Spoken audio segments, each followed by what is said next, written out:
Shama arka fuunee daawwattootaa fi hordoftoota keenya akkam nagaa keessanii nageenyi koo kan jaalalaaf kabajaa bakka jirtanitti sin qabu. Egaan daawwattoota hordoftoota keenya odeessi amma qabannee isiniif dhiyaanne irraa hamma xumura qophii keenyaatti nu waliin turaan affeerraa keenya.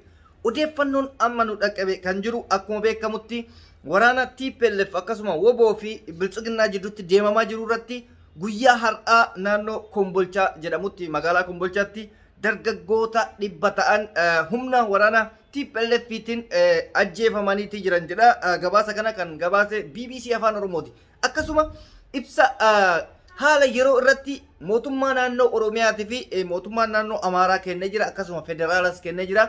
Ibsi isaanii maal fakkaata kan jedhuu fi guyyaa har'aa akkasuma dhaddacha obbo Jawaar Mohammad fa'aa irratti wanti jedhame ni jira. Kanaafi odeeffannoo jajjabaa haala qabatamaa biyya keessa isin biraan gennaa amma xumuraatti nu hordofaa isiniin jenna. Namoonni akka tasaa chaanaalii keenya faaraa taatanii dhuftan subscribe gochuun maatii keenya dabalamaa isiniin jenna. Egaan akkuma beekamutti biyyattiin gaaga'ama cimaa keessa jirti guyyoota lamaan kana jechuudha. Humni TPLF haala ajaa'ibsiisaa fi saffisa cimaadhaan naannolee hedduu qabataa jira. Keessayyuu naannoo Amaaraa akkasuma Walloo fi kanneen biraa qabataa jiran jechuudha.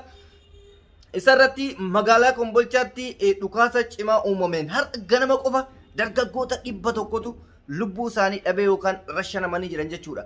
Kun waan salphatti ilaalamuu miti. Dargaggoo 100 ajjeefame jechuun magaalaa takka keessa biyyattiin eessatti akka deemaa jirtu mootummaan kun akkamitti akka qolataa jiru tilmaamuun nama rakkisu jechuudha. Amma yeroo ammaa kanatti biyya takka keessatti mootummaan lama jiraatu. Mootummaa tokkotu jiraata. Mootummaan tokko gaafa jiraattu yoo danda'e humna badii yookaan hin jira jedhee amanu taate humna badii san qulqulleessatiniin biyyattii san bulchuudha. Yoo humna badii san qulqulleessuu hin dandeenye immoo aarsaa hin taane lammiilee kafalchiisaa lubbuu lafarratti badaa jiru. Kanaaf itti gaafatamaa cimaan mootummaa Abiyyi kana jechuudha yookaan sirna Biltsiginnaa jedhamu kana. Kanaaf haalli amma deemamaa jiru haala baay'ee sodaachisaa fi rifachiisaadha. Naannoo Amaaraatti guyyaa har'aa dargaggoota jaarsolii fi wanti hundi osoo lafatti nafin duula juuntaa balleessina jedhuun hawaasa walitti qabaa jiran. Hawaasni kun immoo akkuma isin beektan harki caalu sirna Biltsiginnaa kana keessatti humna leenji'initu baay'ata. Sababni dhumaatiin baay'atuuf iyyuu guddaan maal inni humna leenjinetu gama waraanatti ergama. Gaafa gama waraanatti ergamu humni leenjine kun dhukaasuu malee tooftaa ittiin booji'amu hin beeku. Tooftaa ittiin waraana kana jalaa miliqee waraana kana duuban marsee qabu hin beeku. Kanaaf lubbuu aarsaa guddaan kafalamaa jira jechuudha. Guyyaa kaleessa ibsa ejjennoo mootummaan naannoo Amaaraa fi federaalaa kennes isin himee ture. Innis maal inni dhaabbanni mootummaa kamiyyuu naannoo Amaaraa keessatti akka hin hojjenne jechuudha. Kanarratti mootummaan Oromiyaa har'a maal jedhe ka isaatu nagaarrameeyya ka waa'ee mootummaa Oromiyaa kana.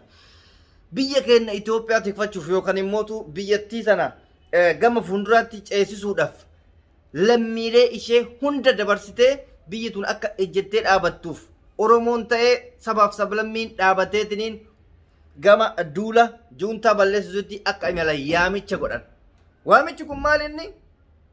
Amma dura qeerroo maalii jedhanii gandarraa guuraa turan. Kun immoo waan akkasiitii miti. Namni kamiyyuu jechuudha biyya kiyyaa fi kan jedhe deemee bakka san dhaabbatee akka loluu barbaadan. Kana jechuun humni mootummaa laafifachuu fi kufu. Mootummaan kun isiniif himnee jira amma dur hanga lubbuun isaa baddutti badaa hin jiru. Osoo badee guyyoota muraasa kana keessatti hin bada ture. Maaliif? Humni isaa baay'ee laafifatee jira garuu baduu hin barbaadu. Akkanumatti lammiilee sana aarsaa goosisee aangoo tanarra tursiisuu barbaada. Ammootu jechi inni fayyadamu biyyattii tana gama fuulduraatti ceesisuuf waan jedhu wayii fayyadama. Akkas osoo hin taane garuu dubbii kursiitii yanaa eegatti.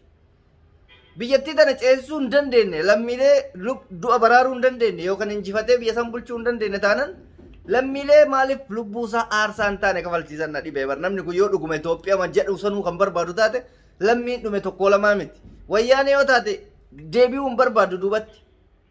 Gaafa duraattillee roorroon isii tuqeeti miti kan lola kana eegalte. Aangoo barbaacha fi humna irree ofii argisiifachuuf deemte. Duubatti deebi'aan jirtu. Garaagarummaan ammas qabsoo keessa jiru maal inni? Humni Abiyyiif deemu kun dirqamaan deemeti. Kan fedhaan deeme immoo leenjii malee deemeti. Biyya tana dhaaba jedheetii miti. Humni TPLF xiqqoon sun immoo Tigraay bilisoomsina. Aarsaa barbaachisuun kafalladoo hin jenne odoo duuban deebide. Kun du'a tarkaanfii hanga nagaa hunda tarkaanfatanii jechuudha. Isinii galee. So biyyattiin haala hamaa kana keessa jirti keessayyuu erga wayyaanee fi woboon wal taate as mootummaan humni isaa baay'ee laaffifate. Sababni isaa maaliif? Waa'ee keessoo Oromiyaatii fi tooftaalee lolaa yoo humni lama walii qoodame humna tokko baay'ee kuffisuu danda'a. Isinii galee. Sababa sanii Abiyyi akka malee laaffifate humni isaa. Humni lamaan kun wal ta'ee gaara itti ta'ee jechuudha. So haalli isaan ittiin deemaa jiran kun baay'ee sodaachisaadha. Jarattiin Finfinnee Yuseenuun ooltu wanni sodaa fi shakkii guddaa uume immoo akkuma isin beektan osoo jarri kun injifatte aangoo eenyu akka qabatu tilmaamuun nama hin dhibu hundi keessanuu hin beektanii. Haa ta'uti Oromoon carraa kana keessan argatu carraan isaa bal'aa ta'uu baatuyyuu hanga tokko gabrummaan tun irraa gadi buuti waan jedhamurraa tattaafataa jiran. Waa'ee deeggartootatti gaafa deebine hundi keenyaan beeyna. Mootummaa biyyi kana kuffisuudhaaf jennee waan baay'ee gochaa jira. Diina hojii dhaabannee abaarree waa hedduu gochaa jira. Abaarsi suni rakkoo miti. Hojii isaa irratti abaaraa jira. Hojii badaa inni hojjete irratti wanti inni waggaa 3 kana keessatti hojjete irratti dhaabbanneetiin inni kan isa abaaraa jiru. Wayyaaneen gaafa dhufte garuu waan kanarra nuuf fooyyessitu kana warra hayyoota fi namoota gurguddaadhaa dhiisuun barbaachisaadha. Maaliif karaa daandii qabsoo kan nama marra'u namoota xixiqqoolee yaada bilchinaan qabneen osoo hin taane namoota silaa gurguddoo Oromoon jalan deeman jedhame ture.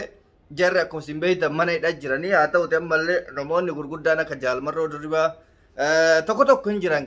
Inni kun silaa dhiisi. Warri biyya alaa akkuma anaa fi akkuma siiti. Tarsiimoon harkaa badeetuma waanuma ani haasoo kana haasaan jarrillee waan kanaan addaan haasaan. Wanta irra salphatti ilaalaa jirru tuni bor aarsaa nu qabalsiisuu deemti beekta. Wayyaaneenis yoo dhufte nuuf baay'ee wanti nuuf fayyadu hin jiru. Kunillee yoo ta'e immootu wanti nu fayyadu tokko hin jiru jechuudha. Maaliif? Hayyoota keenyarra hidhee taa'ee har'a namni kun bishaan irra taa'ee bishaan dheebochuu waan jedhamu beektanii. Hayyoota rakkoo furmaata kanaa ta'an hunda lafatti awwaalee akka waan furmaata isaa ta'u irra taa'ee asitti itti taphataa jirti diinni jechuudha namicha kana. Itti xinnaate yoo kana laaltu ittuma xinnaate dhugaa rabbitti mootummaan bilxiginnaatuun baduu qabdi dhugaa rabbititti. Nama silaa furmaata biyyattii sanii ta'uu irra teessee furmaata biraa barbaaduun bishaan irra teessee bishaan wannoo jechuudha. Baay'ee inni sammaa maaltu galche kan dhumaa jiru lammiilee nagayaati. Miskiinnanii biyya keenyatti ifanneessee deemtee irbaata rasaasa wayyaanee taati. Wayyaaneen kan naatoo hin qabne duraanuu kan dandeettii leenjii ittiin nama xaraguu qabdu dachirraa buqqisaa jirti jechuudha. Haalli qabatamaa biyya keessa jiru isa akkanaa kana waa'een Jawaarfaa ganama odeeffannoo wayii akka dhagayetti boritti beellamame jedhamee ture garuu mootu dubbiin akkas miti. Guyyaa har'aa BBC'n waan wayii gabaasee jira. Akka laallamaa fi jiru dhaddachi irratti dubbatamee jira. Egaan kan ammootu hunda adda baafannee qulqulleeffannee gama galgalaatitti odeeffannoo keenya dabalataa keessatti isiniif finnee dhufnaa wanta ta'ame jechuudha. Ammaaf yaa'u wanti sirriitti adda bahee hin jiru. BBC'n afaan Oromoo barreeffama wayii maxxansee ture. Barreeffama san dubbisee hin geessine waan ta'eef adda baafannee isinii deebi'aa daawwattoota hordoftoota keenya qophiin ammaaf qabnu kana fakkaata. Viidiyoo biraatti walitti deebina turtii gaarii naaf qabaadha. Injifannoon kan uummata Oromooti. Nagaatti.